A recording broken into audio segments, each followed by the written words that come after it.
Ja, herzlich willkommen zu einem speziellen Talk über Ehe. Ehe ist kein Selbstläufer, so kraftvoll, es prägt ganze Generationen. Und heute habe ich ein Paar bei mir im Studio und wir sprechen über Liebe, attraktive Menschen außerhalb der Ehe, über Coaching und den Schlüssel zu einem glücklichen Leben.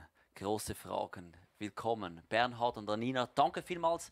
Seid ihr heute da im Studio? Willkommen. Danke, dass wir hier sein dürfen. Ja, So danke. gut, ihr seid verheiratet seit? 32 Jahren.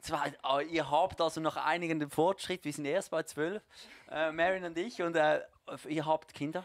Genau, wir haben 2 Söhne und 3 Pflegekinder. Wunderbar, das haltet euch immer noch, alle schon ausgeflogen, oder?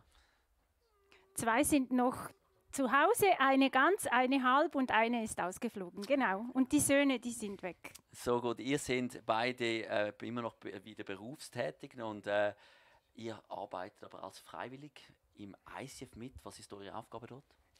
Genau, hier leiten wir das Eheministry und bieten Coachings an, aber auch Workshops, so Abend am Workshops und so, genau. Im ICF Mittelland. Im ICF Mittelland, genau. Und Bruck. auch. Und Bruck. Ja, das ist wichtig, beides. Genau. Hey, ich danke euch so vielmals. Seid ihr bereit, heute hier zu kommen? Ich liebe es, über Ehe zu sprechen. Und wenn ich euch ich habe euch kennengelernt, 32 Jahre verheiratet. Ihr seht glücklich aus, miteinander. War es immer so?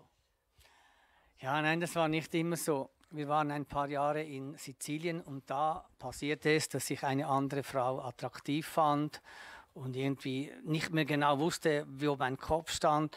Und ich wusste irgendwie nicht mehr, will ich weiter mit meiner Frau zusammen sein? Was passiert hier? Und ja, das war eine ganz schwierige Zeit. Wie lange verheiratet wart ihr da? Ja, da waren wir 4, 5 Jahre verheiratet, als das passierte. Ja. Eher ein bisschen weniger, denke ich. Okay. So genau wissen wir es Das nicht mehr. denkt man ja Ist nicht. schon länger her, genau. Oder dass nach kurzer Zeit so etwas passiert. Was hat das bei dir, Anina, ausgelöst? Oder wie hast du das? Was hast du gemerkt? Hast du es herausgefunden plötzlich oder hast du etwas anderes bemerkt? Es ist tatsächlich so, dass ich mich nicht mehr so ganz gut erinnern kann, weil es schon so lange her ist. Und ja, ich könnte jetzt sagen, ich habe das sehr gut verarbeitet. Das habe ich auch wirklich. Aber ja, ich kann es nicht sagen. Es war mir irgendwann einfach klar. Wir waren in einem Lager. Wir haben ein Kinderlager geleitet mit einem anderen Paar. Und da war es dann für mich plötzlich ganz klar. Und Bernhard ist mir einfach total entglitten. Also er hat mit mir nicht darüber gesprochen in der ersten Phase. Und ja, ich konnte von ihm nichts mehr erwarten, wirklich. Also, Er war was heißt das? Was total meinst du? in sich geschlossen mir gegenüber. Also da war nicht mehr viel Nähe da. Nein. Ja, genau. Ich wusste nicht mehr, was machen. Mein Kopf war und meine Gedanken waren, das war sehr schwierig und ich war wie eigentlich blockiert. Und das war dann wirklich mega toll. Dann hat er mit dem anderen Paar, wo wir zusammen die Kinderlager geleitet haben, wir hatten mehrere Lager und da gab es immer wieder Freitage dazwischen. Da war ich 3 Tage mit ihm, gingen wir zu ihm nach Hause und so konnte ich wirklich überlegen, was will ich. Und er hat mir sehr mit vielen Fragen geholfen. Was willst du? Du musst Verantwortung übernehmen. Also das war ein Pastor dort in einem Lager. Genau. Ja, Aber die Person, die du attraktiv fand, das war auch in diesem Lager. ja, die war auch in diesem Lager, genau. Also, Genau, die war auch dort. Und was hat das ausgelöst bei dir? Wie bist du dann mit dem umgegangen? Ja, eben, ich wusste nicht mehr, eigentlich, was will ich, was steht hier vorne und hinten. Ich konnte mich irgendwie nicht mehr, ich merkte nicht, was ich will, was ist dran. So war das irgendwie. Also ich hatte mit dieser Frau keine Nähe oder so, das war rein vom Aussehen und so Ja. und vielleicht von ihrem Verhalten her Angezogen. war ich angezogen, genau. Aber du hast ja dann trotzdem, was hast du für Schritte gemacht aus dieser Krise heraus? Ja, genau, da war ich eben mit diesem Pastor, mit dem wir zusammen das Lager geleitet haben, gingen wir zu ihm nach Hause und er hat mir gesagt, jetzt musst du dir einfach überlegen, was du willst. Du musst jetzt Verantwortung übernehmen. Überleg dir, was du willst. Willst du mit deiner Frau zusammen sein oder was willst du? Du musst dich so entscheiden. Und so konnte ich mir viele Gedanken machen und so konnte ich auch mit Gott das alles besprechen. Und so wusste ich nach diesen 2, 3 Tagen, nein, ich will mit meiner Frau zusammen sein. Das ist meine Frau. Und ich habe ihr dann auch einen Brief geschrieben, dass ich wirklich mit ihr zusammen sein will. Und das war wie eine Entscheidung. Ich habe diese Entscheidung getroffen. Wahrscheinlich war es dir schon bewusst, eben da ist etwas am Laufen, sonst hättest du nicht so einen Brief bekommen. Wie bist aber du mit dem dann umgegangen? Das eine ist ja seine Entscheidung, er muss mit seinen Gefühlen klarkommen, aber das andere ist, du musst mit dem klarkommen, dass du merkst, ein Mann, der hat ja plötzlich eine andere Frau, findet er attraktiver. Ja, also ich glaube, zuerst stand ich ein bisschen unter Schock und da ich ja wirklich in ihm kein Gegenüber mehr hatte, ich konnte nichts mit ihm besprechen. Er war wie blockiert, glaube ich, mir gegenüber. Und ich hatte eine Freundin, die war mit mir sehr eng unterwegs. Das hat mir sehr geholfen. Also ich finde das auch ein guter Tipp, dass man mit Freunden darüber redet, das nicht probiert, irgendwie im Versteckten zu halten. Das war mir eine große Hilfe. Und ich denke, also ich habe ganz, ganz viel mit Jesus besprochen und wirklich, ich habe mich an ihn geklammert, fast würde ich jetzt sagen, und habe einfach von ihm erwartet, dass er auch eingreift und dass er auch Bernhard hilft halt in dieser für ihn ja auch sehr schweren Situation. Was hat dir geholfen, wieder Vertrauen aufzubauen? Gegenüber dem. Du sagst, okay, wie bauen wir wieder die Beziehung? Das sind viele Paare, die gehen durch ähnliche Dinge, oder? Und du hast dich wieder entschieden, du suchst Jesus, aber dann trotzdem wieder die Beziehung muss wieder aufgebaut werden. Ja, auch das Vertrauen, das musste wirklich wieder wachsen. Und ich denke, nach dieser Zeit, wo ich von ihm den Brief bekam, wo ich wusste, ja, er hat sich wieder für mich entschieden, großes Aufatmen, da haben wir auch viel zusammen geredet dann. Und ich habe ihn oft auch ausgefragt, wie es ihm jetzt geht. Wahrscheinlich war das für ihn auch nicht ganz einfach, aber das habe ich dann gebraucht. So. Ja, musst genau. Rechenschaft abgeben, nicht das? Ja, wahrscheinlich schon auch. Schon, ja. Ja. Das war auch gut so. So gut, so stark. Danke fürs Erzählen. Jetzt aber, das ist schon ziemlich lange her, über 20 Jahre. Was sind andere Herausforderungen, die ihr im Verlauf eurer Zeit erlebt habt als Ehe, in eurer Beziehung? Also, was auch noch, wir sind wirklich sehr unterschiedlich und sehen gewisse Dinge unterschiedlich. Und ein solches Thema ist zum Beispiel Ordnung, die Sachen wieder an seinen Ort hinstellen, wo sie hingehören. Und da bin ich eigentlich wirklich völlig chaotisch und ich lasse meistens viel auch in der Stube liegen und setze es hier, dann denke ich, dann finde ich es schneller wieder. Und sie ist genau eigentlich das Gegenteil. Für sie ist wichtig, dass schön Ordnung ist, dass alles an seinem Ort ist. Und das gibt oft auch Konflikte oder so diese Meinungsverschiedenheiten. Genau. Und wie geht ihr damit um? Also was hilft euch dabei? Nach 32 Jahren hast du schon einiges erlebt. Da kann man lernen von euch. Also für mich sind es, glaube ich, vor allem 2 Dinge. Das eine ist, ich musste lernen, dass es nicht nur so, wie ich es empfinde, richtig ist und gut. Also nur so Ordnung? Genau. Also ja. Wenn mir am wohlsten ist, wenn alles ganz gut aufgeräumt ist, dann heißt das nicht, dass das jetzt unser Standard sein muss, weil er empfindet es ja anders. Und ja, das ist etwas, wo ich immer wieder daran lerne. Und das Zweite, das geht etwas tiefer, das ist, dass ich das nicht auf die persönliche Ebene für mich runterbreche und denke, wenn er ja weiß, dass ich Ordnung haben will und er macht es nicht, dann bin ich ihm zu wenig wichtig. Wow. Verstehst du, was ich meine? Ja, ja. So, und wenn ich diesem Gedanken nachspinne, dann wird das sehr gefährlich. Ja, aber jetzt hört sich das extrem gut an. Jetzt meine, wenn ich da die Realität anschaue, dann ist ja trotzdem, wenn du vielleicht sagst du etwas immer wieder, nehmen wir das Beispiel von Ordnung, aber vielleicht gibt es ja wahrscheinlich auch in anderen Lebensbereichen Ähnliches. Und er macht es dann nicht. Kann man dann nicht sagen, ja, aber in dem Fall nimmst du mich nicht. Also irgendwann nimmst du mich nicht ernst. Also gibt es dann nicht auch Verantwortung von dir? Natürlich gibt es diese Verantwortung auch bei mir. Ich weiß ja, dass sie dieses Bedürfnis hat und da versuche ich natürlich schon, das trotzdem zu machen. Da versuche ich wieder aufzuräumen oder sie sagt es mir wieder, da geht sie vielleicht weg und wenn sie zurückkommt, habe ich alles schön aufgeräumt. Das ist wichtig. Ich habe natürlich hier auch eine Verantwortung. Ich kann nicht einfach sagen, ah ja, sie schaut das alles mit Jesus an, so macht das für sich und ich kann machen, was ich will. Das wäre ein großer Fehler. Ja, so funktioniert es nicht. Aber trotzdem, du sagst, das ist entscheidend. Für mich schon, ja. Weil ich merke, sonst wäre ich verbittert. Was meinst du mit verbittert? Eine andere Erklärung ist, dass ich wie zulasse, dass ein Miststock zwischen uns wachsen würde. Versteht man ein bisschen? Ja. Weil das dann so unterschwellig brodelt.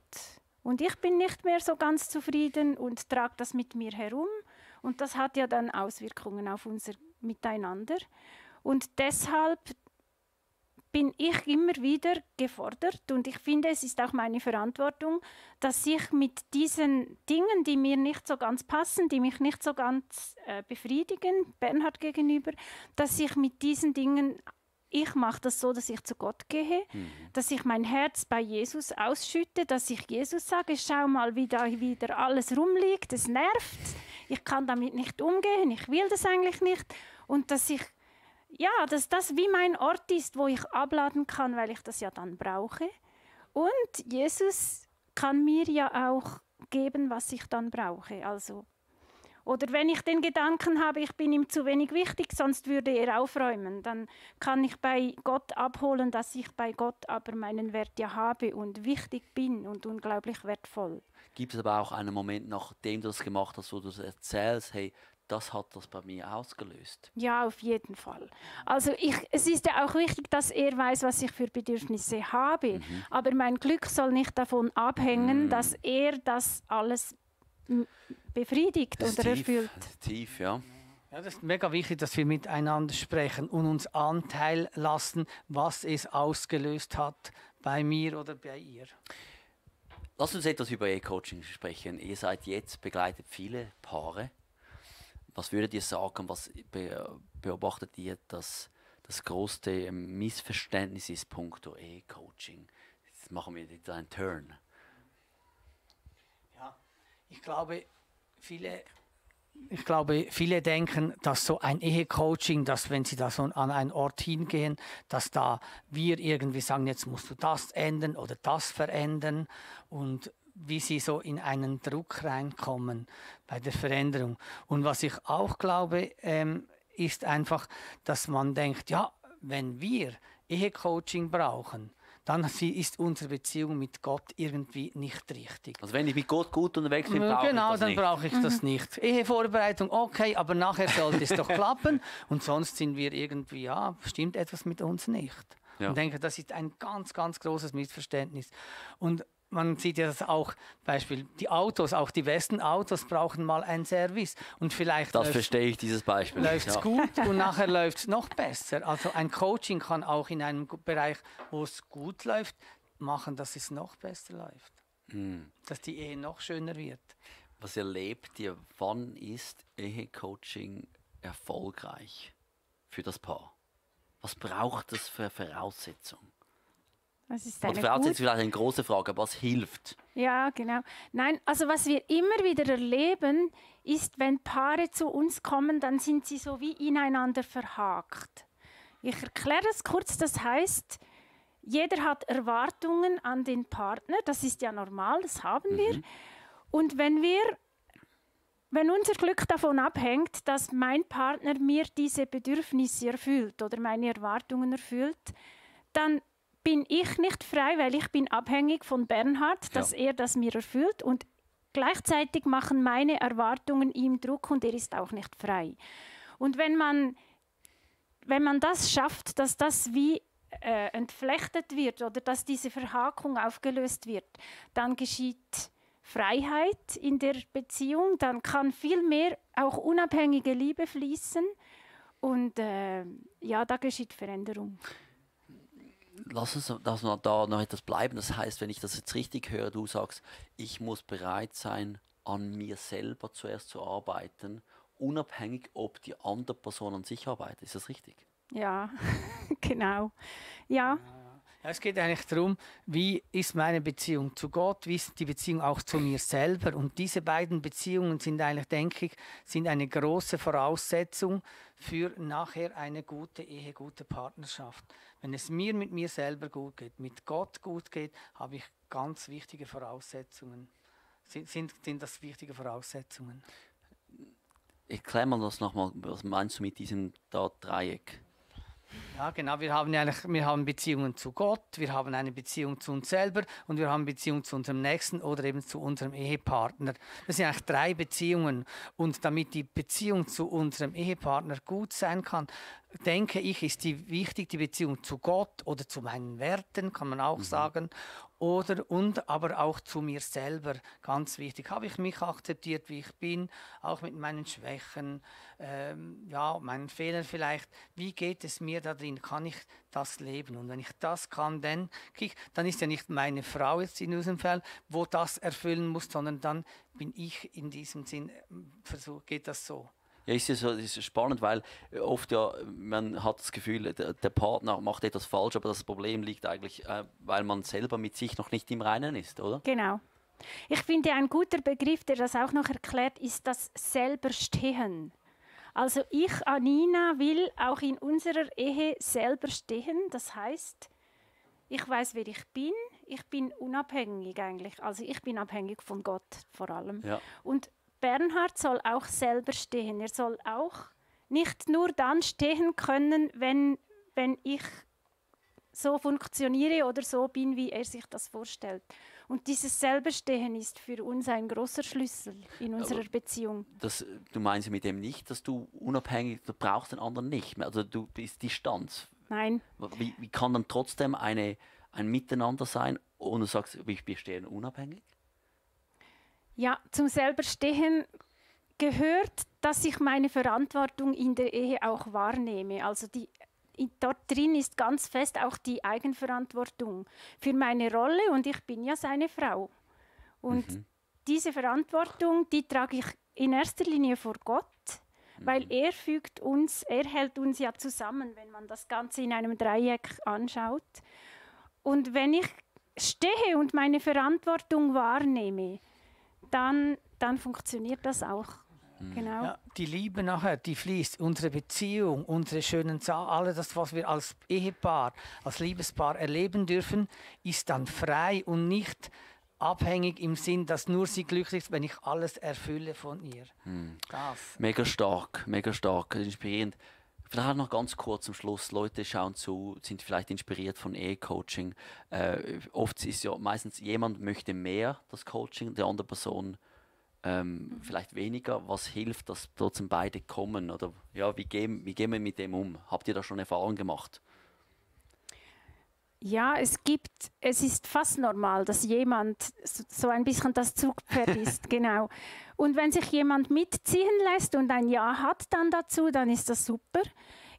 Es gibt aber wirklich auch, dass jemand halt selber entschließt, okay, mein Partner ist nicht bereit oder noch nicht bereit. Und dann kann man auch selber ganz viel bewirken, wenn man an sich selber anfängt zu arbeiten. Und das hat ja wirklich auch ganz positive Einflüsse dann auf die Beziehung. Also auf jeden Fall, dann mach dich selber auf und beginn bei dir. Es ist ja sowieso immer ein Arbeiten an sich. Ja. Danke vielmals für eure Ehrlichkeit und vielleicht schaust du jetzt gerade zu und fragst dich, ja, hey, das hört sich mega gut an, ich möchte mehr dazu. Wir haben verschiedene Eheangebote auf icf.ch/ehe und dort findest du auch einen Link zu Ehe-Coaching. Das ist ein Gratis-Angebot von uns als Kirche für Menschen in unserer Kirche oder Leute, die keine Kirche haben.